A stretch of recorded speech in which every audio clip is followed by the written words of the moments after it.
A Mark Brown Arthur. Buster Baxter, Cat Saver. Chapter 1. What about chocolate chicken crunch? I don't think so, said Arthur.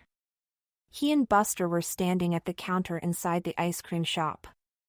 Arthur never had trouble choosing a flavor because he always ordered the same thing, chocolate. Buster, however, was much braver about trying something new. Well, I'm going to try it, said Buster. I like chocolate. I like chicken. And I like crunchy things. So how bad can it be? Arthur shook his head. I don't know, he said. I'm just wondering what makes the crunch. Buster just shrugged. The Brain's mother, who worked in the store, handed him his cone. An excellent choice, she said. You're on the cutting edge, Buster. You're pushing the envelope. You're boldly going where? Buster took a lick. Not bad. If you like that, said the Brain's mother, you might want to try another one I'm experimenting with. I call it peppermint pasta. Sounds good. Buster took a spoonful and sucked down some spaghetti-like strands. I like it. But it's still missing something. Any suggestions? Buster suddenly smiled. I know meatballs. I'll keep that in mind.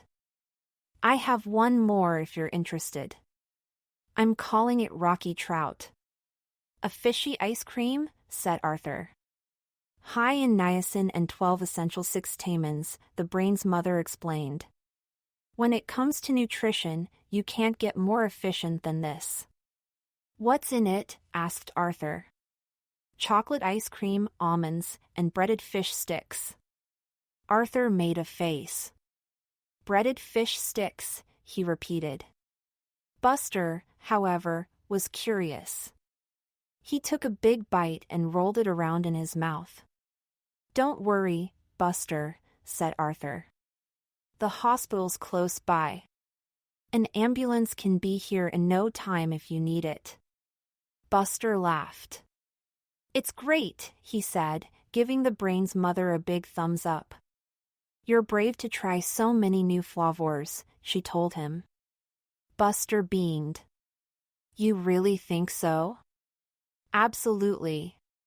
And having a stainless steel stomach doesn't hurt, Arthur added. As they walked home, Buster offered Arthur a lick. You really should try some, he said. The fish sticks are cooked just right. Arthur's face turned a little green. I'm glad to hear it, but I'm saving room for dinner. Buster paused. Do you really think I'm brave? He asked. Arthur shrugged. I don't know. Well, thanks a lot. Buster, I didn't mean it like that. I don't even know if I'm brave. You must be, said Buster. DW is your sister, and you're still alive after all this time. True, said Arthur. But I could be lucky, too. Being brave is different. You have to do the right thing in a dangerous or scary situation. You can't really predict what you'll do at a time like that until it actually happens. Can I tell you a secret, Arthur? Of course. Buster took a deep breath. I wasn't brave when I was little. I always heard strange noises under my bed at night. And I got nervous just thinking about climbing a tree. But those things don't bother you anymore, right? Buster sighed. I guess not. But to be safe, he added, I take a quick look under my bed every night. Chapter 2. Buster was almost home when he came upon a woman prancing around the base of a huge tree. Why are you dancing? Buster asked, taking another lick of his cone. I'm not dancing, said the woman. I'm upset. It's my kitty, he's stuck in the tree. Buster looked up. There, in the top branches, a small kitten was trembling. Don't fall, Alphonse, said the woman. She looked at Buster. Can you help him? Buster frowned. There were no low branches he could climb. Besides, Alphonse was up pretty high. Buster took another lick of his cone. He wished there was more ice cream left. It would help him think. A passing breeze drifted by him. It swirled round the ice cream, carrying the fishy smell up into the tree. This is terrible, just terrible, said the woman as she threw her hands into the air. I need help, but I'm afraid to leave. What will happen to my kitty if I do go? She squeezed her hands together. Something must be done. Don't worry, said Buster. Such a little cat must still have all of its 9 lives. So he'll probably be all right. Anyway, cats have too much sense to. Look out, cried the woman. The kitten had gotten a good whiff of Buster's rocky trout and wanted to try it as soon as possible. The quickest way was straight down, and so the kitten leaped off the branch and fell through the air toward Buster. Alphonse, screeched the woman. Before Buster could think of anything to do or say, the kitten landed in his arms. There, it immediately began eating the ends of the fish sticks out of Buster's cone. Hey, cried Buster. That's my ice cream you're eating. The kitten didn't seem to care. Buster might have said more, but the prancing woman was now shaking his hand. Thank you, thank you, thank you, she cried. You saved Alphonse. Buster didn't know what to say. Well, Don't be so modest. It was very brave of you to jump in like that. Other boys might not have done so. It wasn't really. Buster blinked. Did you say brave? Of course. The woman picked up Alphonse, who had finished off the last of the fish sticks. You're a hero. In fact, this is just the kind of news we need to see more of in the newspaper. Buster was slowly turning red. You're kidding, right? I certainly am not, young man. What's your name? Buster. Buster Baxter. Buster Baxter, she repeated. What a fine name for a hero. Come with me. Where are we going? We're marching down to the newspaper this minute. Your deed should not go unmarked. My mother works at the newspaper, said Buster. Then she will soon be very proud of you. And when I get done, the rest of the world will be proud of you, too. Chapter 3. When Arthur got home, D.W. was dancing around a boombox on the den floor. A song was playing loudly. Crazy bus, riding on the crazy bus. D.W., said Arthur, can I ask you a question? Not now, Arthur. Can't you see I'm busy? Busy? How can you say that? You've played the song, he said, as he moved over to a blackboard covered in hash marks and added up the groups of 375 times since Monday. D.W. smiled. I know. Probably a new world record, don't you think? Driving up, driving down, in the country, back in town, wacky, goony, goofy, spoony, high as a plane or balloon. Why? Balloon why? Said Arthur. What kind of word is that? D.W. ignored him and kept singing along. Crazy bus, come with us, dopey, doofy, screwy, blue eye, gooey, chewy, fooey, dewy, absolutely bussalooey crazy, lazy, crazy, crazy bus, crazy. The song ended. Finally, said Arthur. It's over. Now you can answer my question. D.W. folded her arms. You have 30 seconds while the tape is rewinding. Fine, said Arthur. I just wanted to know. Do you think I'm brave? Brave? You? Come on, What's the real question? That's it. Honest. DW started to laugh. And once she started, she couldn't stop. She clutched her sides helplessly and rolled onto the floor. You? Ha ha ha. Brave? Oh, that's a good one. No, a great one. Brave Arthur. Ha ha ha ha. A simple no would have been enough, said Arthur, stomping out of the room. Out on the porch, Arthur sat down with Pal. You think I'm brave, don't you, boy? Pal wagged his tail. Good dog.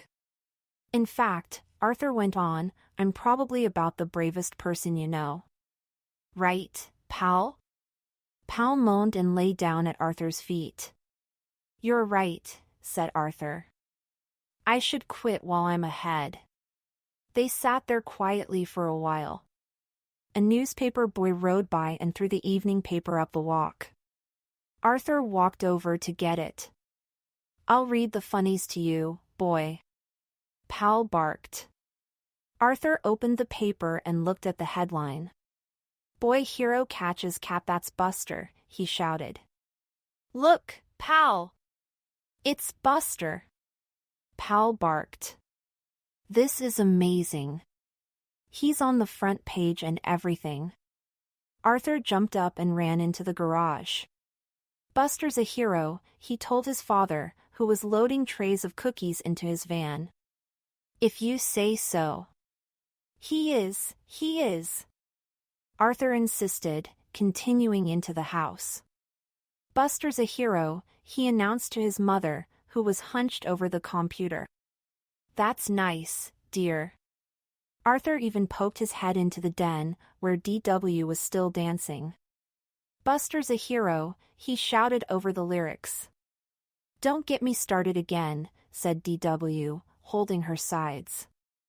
I'm all laughed out. But it's true. See for yourself. He showed DW the front page. Well, she said, surprised for once. Imagine that. Chapter 4. At school the next morning, all the kids were gathered around Buster. It was no big deal, really, said Buster. I was just in the right place at the right time. You're too modest, Buster, said Muffy. True, the brain insisted. You showed great presence of mind.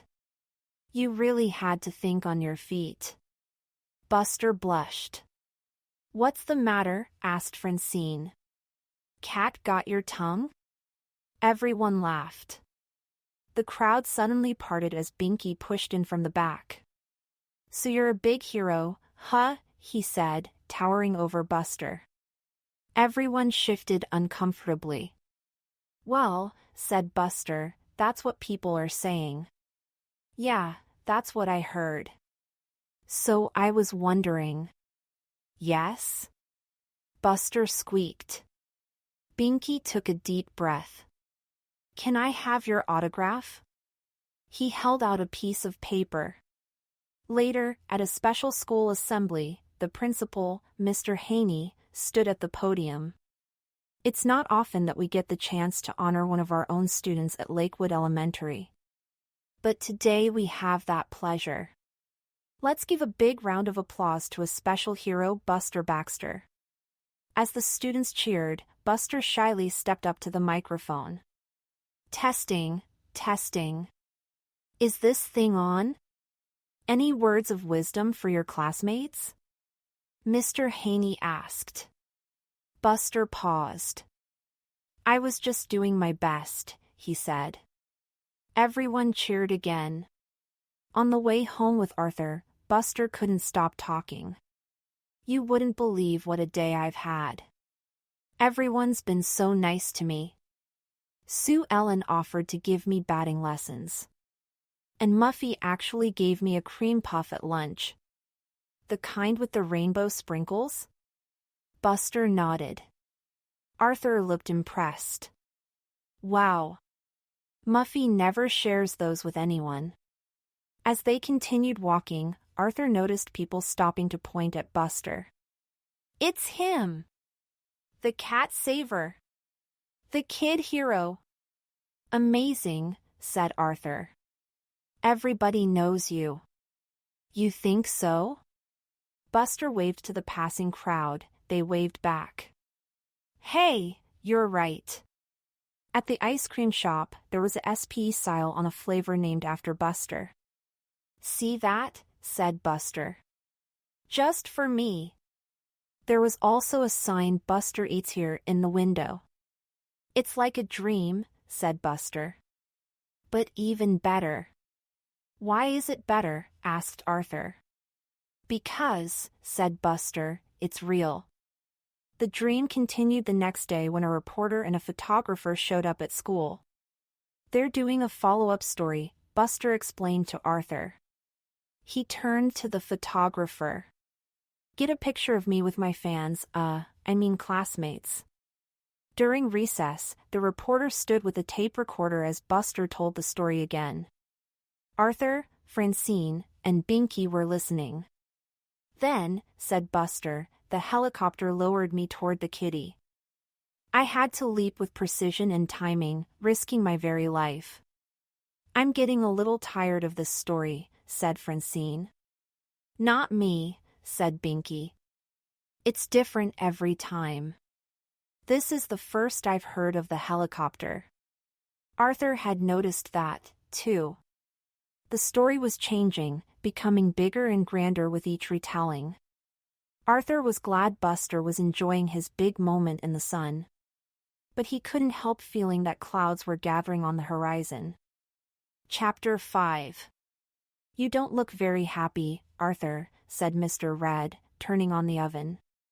Arthur looked up from the kitchen table, which he was setting for dinner. Now, I realize, his father continued, that setting the table is probably not your favorite activity. But I think something else is bothering you. How can you tell? Well, for one thing, you put all the forks upside down. Arthur stared at the table. He had done just that. It's Buster, he said, turning the forks around. Ah, our local hero. He's certainly getting a lot of attention. I don't mind that, said Arthur. I'm happy for him. But all the attention has changed Buster. He's different. Are you the only one who's noticed? Arthur shook his head.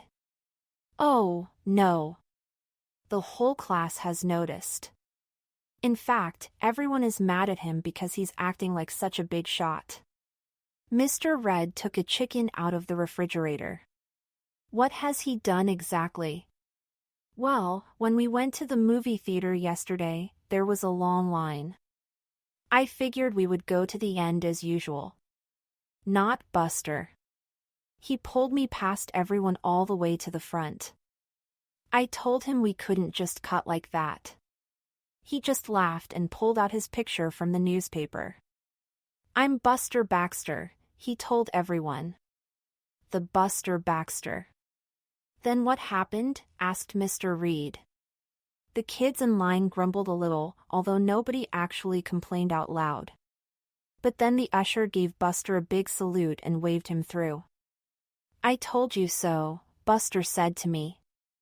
I mentioned that everyone was mad because we had cut in line. He just shrugged. I'm a hero, Arthur. Heroes always get cuts. Mr. Reed lightly coated the chicken in olive oil, sprinkled on some garlic salt, and placed it in the oven. What else have you noticed? He told the brain to start doing his homework for him.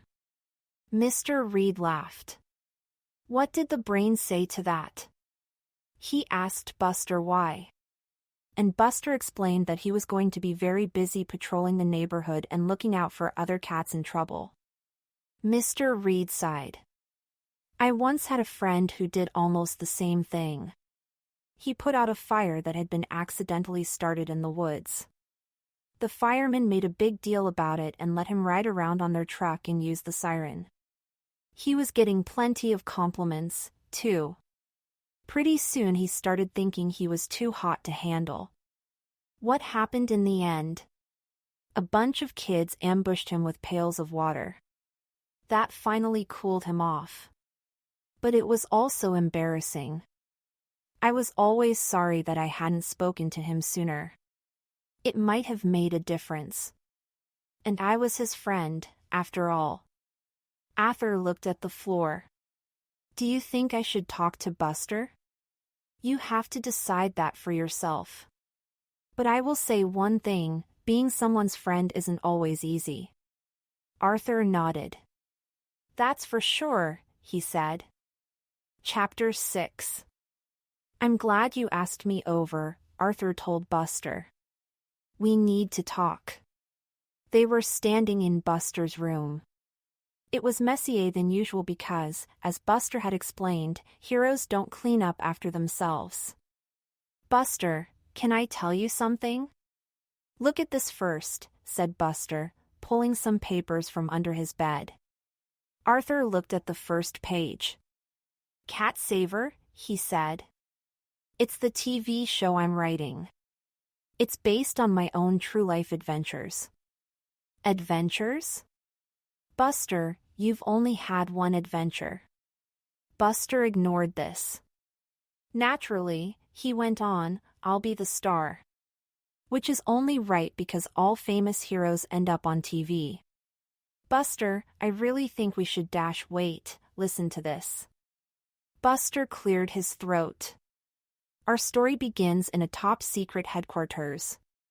Buster stood before a giant video screen surrounded by a lot of computers. There was a knock at the door. Come in, said Buster. A woman entered.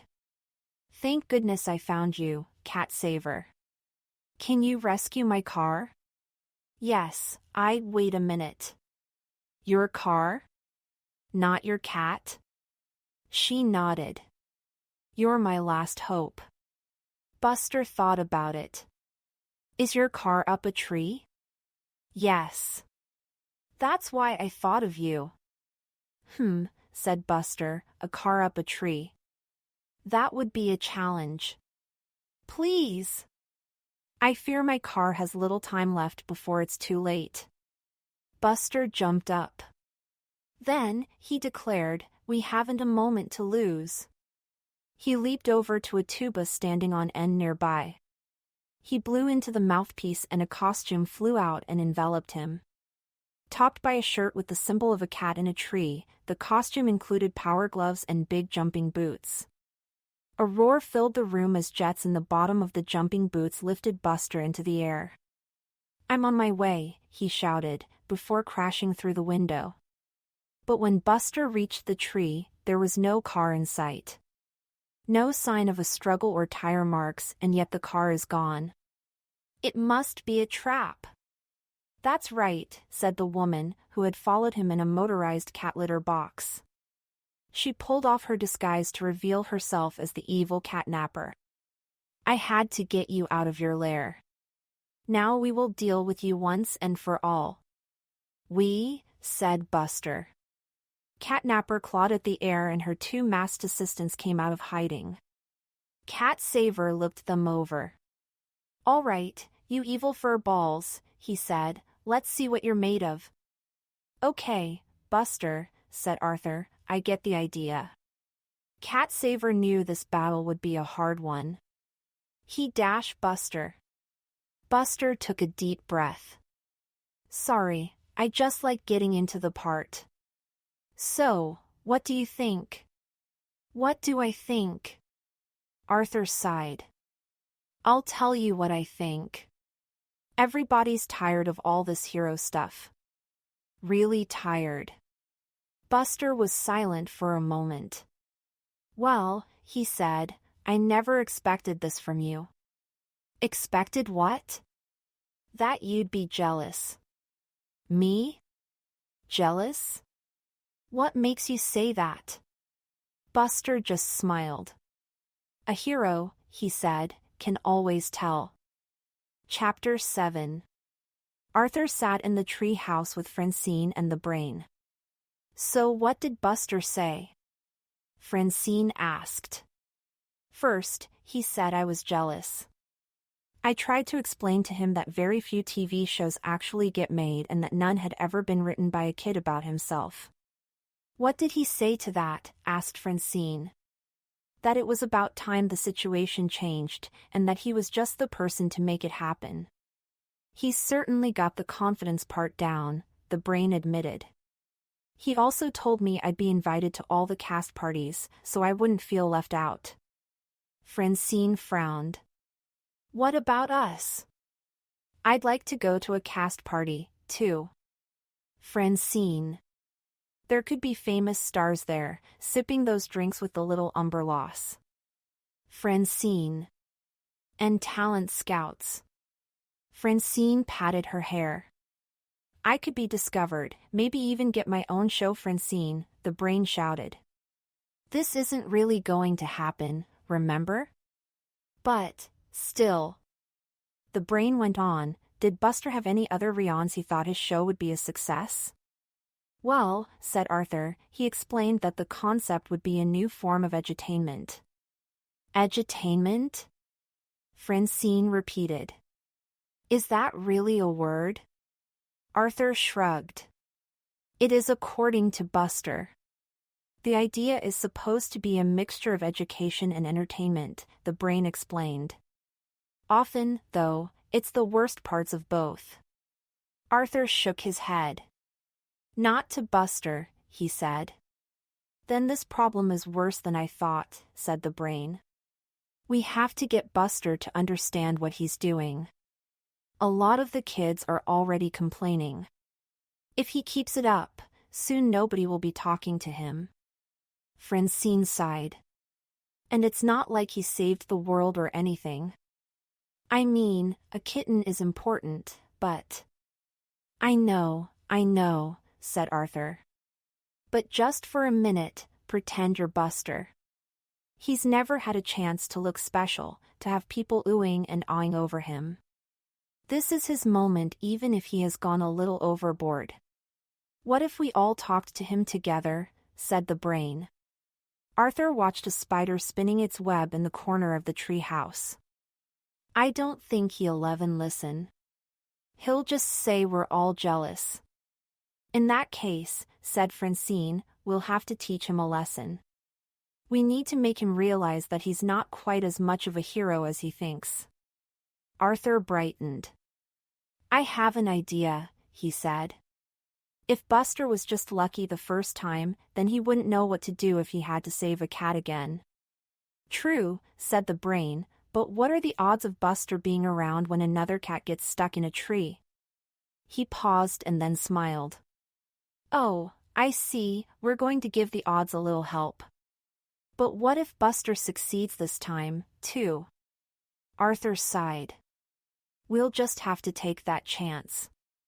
Chapter 8. A little later, Buster walked down the street with a reporter and a photographer hurrying alongside him. So what are your future plans? Asked the reporter. There have been rumors you may run for president. I don't think so, said Buster. I don't want to be tied down like that. But to answer the question, I'll still save the occasional cat, of course. It's important to stay close to your roots. But my real future is in TV. I have a mission, to spread Buster. Buster, shouted Arthur and Francine, running up to him. What's up? Asked Buster. And try to stay calm. Count to 10. Never mind that, said Francine. This is an emergency. There's a cat in trouble, said Arthur. Look. He pointed high up into a tree. Buster squinted upward. I don't see anything. It's right there, said Francine. Turning to the bushes, Arthur gave a signal. The brain, who was hidden there, pressed a button on a remote control. Then, high up in the tree, a plastic cat made a sound. Meow. Did you hear that? Asked Francine. It's the cat, said Arthur. A cat in trouble, Francine added. Thank goodness you're here. That was really a cat, said Buster. Of course, Arthur insisted. What else would it be? Well, it didn't sound quite right. Naturally, said Arthur. You wouldn't sound right either if you were trapped high up in a tree. Meow. Meow. Come on, Buster, said Francine. Do something. Why don't you do something? Buster asked. Arthur and Francine looked at him with surprise. You're the hero, Buster, said Francine. Remember? Buster nodded. Right, of course. The reporter held up her microphone. Ladies and gentlemen, watch as history repeats itself. Our young hero, Buster, is going to save another cat, and we're here, live on the scene. The photographer moved all around, snapping pictures of the historic moment. No flash pictures, please, Buster told him, holding up his hand. I need to, concentrate. Meow, meow, meow. What are you waiting for? Francine asked. After all, you know how to save a cat. Buster sighed. Here, kitty, kitty, he whispered. He wiped the sweat from his forehead. Buster will save you. Come on, kitty. You can do more than that, said Arthur. Don't leave it all up to the cat. We want to see you be a hero. Buster started shaking. All right, I admit it. I'm not sure what to do. The photographer stopped snapping pictures and stared at Buster. I got lucky before. I was in the right place at the right time. Whoa, said the reporter. Hold the front page. This story has taken an unexpected turn. A sudden breeze blew by, swaying the branches overhead. Francine glanced up. Look out, she cried. Something was falling down through the branches. Buster reached out his arms, but a final gust blew the plastic cat away from his outstretched fingers. It fell at his feet and smashed into bits. Chapter 9. The reporter stared at the ground. A dangerous situation has come to a tragic conclusion, she stated gravely. The photographer started snapping pictures. Buster stared at the plastic pieces at his feet. That's not a cat, he cried. At least not a real cat. Are you sure? Asked Francine.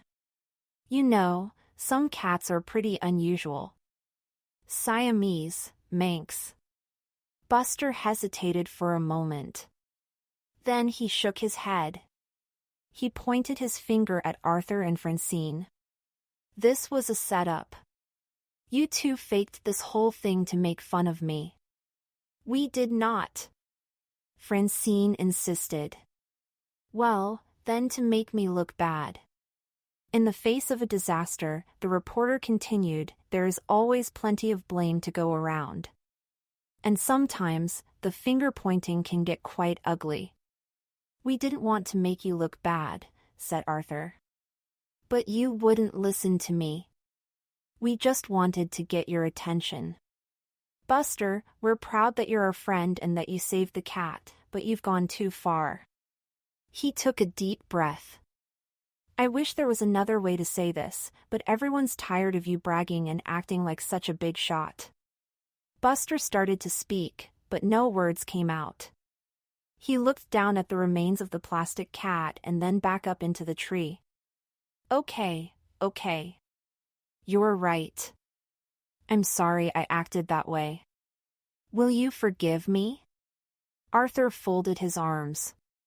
What about the TV show? Buster bit his lip. I have to give that up, too? Boy, you guys are tough. Arthur stared at him. All right, said Buster.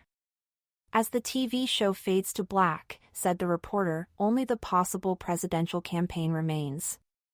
Forget about that, too, Buster told her. Too much work. He put a hand across his chest. If nominated, I will not run.